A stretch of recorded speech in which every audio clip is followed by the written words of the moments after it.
Hi, my name is Gilligan, and today I'll be presenting on Carol Gilligan's moral development theory. Carol Gilligan.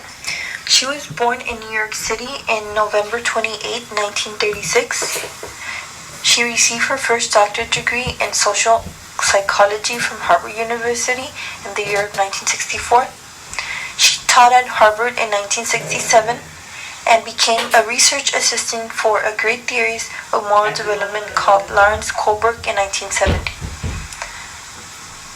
Kohlberg is known for his research on moral development and his staged theory of moral development, justice, and rights. Gilligan's primary focus came to be moral development in girls. Her interest in these dilemmas grew as she interviewed young men thinking about enlisting them for the Vietnam War and women who were contemplating abortions. This is some of her background. In 1968, she worked with Erik Erikson and Lawrence Kohlberg, two of the leading theorists in mainstream psychology. This was in the year of 1968. She criticized both Erikson due to his identity to reflecting his own life and his theory, and she also criticized Kohlberg's ideas about moral dilemmas which mirrored his own experiences and were ultimately biased against women. She found that Kohlberg's investigations concluded that women scored lower and less developed than that of men. Her research found that neither theory represented women's identity and experience. These are some of her observations. She noticed that approximately 15 of the 25 women who signed up for Kohlberg's class on moral development dropped the class. Only about 5 of the 50 men that enrolled were left, and Gilligan found that when women in the class posed difficult questions of human suffering, they could not adequately address the moral theories. Her first paper about moral development was called In a Different Voice, Women's Conceptions of Self and Morality, and these included interviews, notes from the women who left the class after their moral development perspective.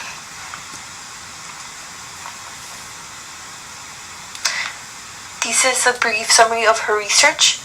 It reflected that women's development was set within the context of caring and relationships rather than in compliance with an abstract set of rights or rules.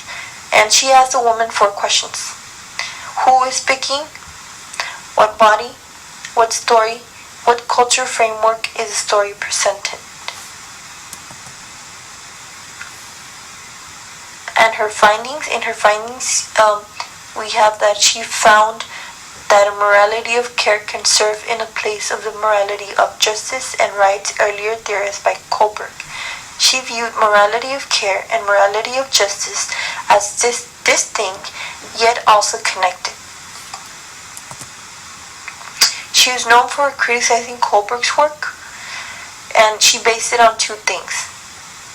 Number 1, she stated that he only studied privileged white men and boys, and she felt that this caused a biased opinion against women. Second, she states that in his theory of moral development, the male view of individual rights and rules was considered a higher stage than a woman's point of view of development, in terms of its carrying effect on human relationships. These are her 3 transitional phases. We have the pre-conventional, the conventional, and the post-conventional. In the pre-conventional, the person only cares for themselves in order to ensure survival. This is how everyone is as children. The person's attitude is considered selfish, and the person sees the connection between themselves and others. In the conventional stage, the person starts to demonstrate more responsibility, more care is shown for other people, and she states that this is shown in the role of mother and wife, and situation sometimes carries on to ignoring the needs of self. Tensions between responsibility of caring for others and caring for self are faced. And the last stage, Gilligan states that some people may never reach this level, and in this level, acceptance of the principle of care for self and others is shown. This is a summary of her stages of ethic care, which which is what I mentioned on the previous slide. We have the pre-conventional, conventional, and the post-conventional stage on the left. And on the right we have the goals. The goal for pre-conventional is individual survival, and the transition is from selfish to responsibility to others. In the conventional stage, the goal is self-sacrifice is goodness, and the transition is from goodness to truth that she is a person too.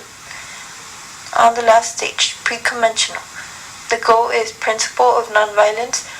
They do not hurt others or self.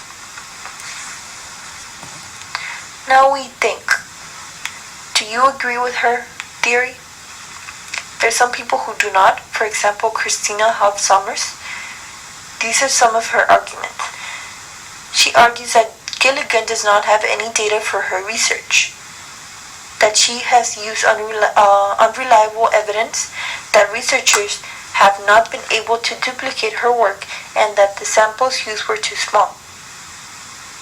She also states that promoting an anti-male agenda hurts both males and females. On the other hand, we have Gilligan. She states that her work has been published in articles and journals, and some of her points are inaccurate. And this concludes my presentation. Thank you for watching. These are my references.